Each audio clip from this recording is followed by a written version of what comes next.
बहुत समय पहले की बात है।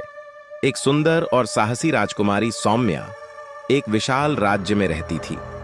उसकी बुद्धिमानी और दयालुता के चर्चे दूर दूर तक थे। लेकिन एक दिन उसके राज्य में अजीब घटनाएं होने लगीं। फूल मुरझा गए, नदियों का पानी सूखने लगा और पशु पक्षी अचानक गायब होने लगे। राजा ने विद्वानों और ज्योतिषियों से सलाह ली, जिन्होंने बताया कि राज्य की समृद्धि एक जादुई नील कमल पर निर्भर थी, जो महल के पास के रहस्यमयी जंगल में खिलता था। लेकिन अब वह कमल किसी ने चुरा लिया था और जब तक उसे वापस नहीं लाया जाता, राज्य बर्बाद हो जाएगा। राजकुमारी सौम्या ने निश्चय किया कि वह खुद इस रहस्यमयी जंगल में जाकर नील कमल वापस लाएगी। उसने अपनी तलवार उठाई और अकेले ही जंगल की ओर निकल पड़ी। जंगल में घुसते ही उसे अजीब आवाजें सुनाई देने लगीं। अचानक एक काले जादूगर विकराल ने उसका रास्ता रोक लिया। विकराल ने कहा, अगर तुम्हें नील कमल चाहिए तो तुम्हें 3 कठिन परीक्षाएं पास करनी होंगी। राजकुमारी ने हिम्मत दिखाई और परीक्षाओं का सामना करने के लिए तैयार हो गई।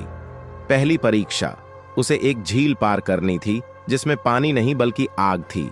लेकिन अपनी चतुराई से उसने जादुई शंख का उपयोग किया, जिससे झील का पानी वापस आ गया और वह आसानी से पार कर गई। दूसरी परीक्षा, उसे एक गुफा से गुजरना था जहां भयानक जीव रहते थे।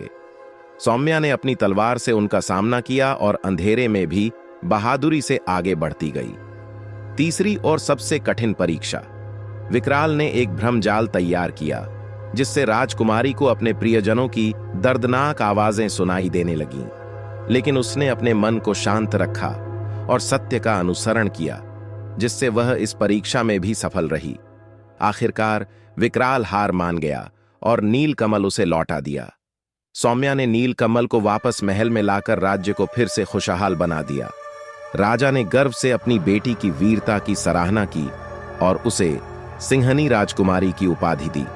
इस प्रकार राजकुमारी सौम्या ने न केवल अपने राज्य को बचाया, बल्कि यह भी साबित किया कि सच्ची बहादुरी बाहुबल से नहीं, बल्कि दृढ़ संकल्प और बुद्धिमानी से हासिल होती है। साहस, सच्चाई और समर्पण ही एक सच्चे शासक की पहचान होती है।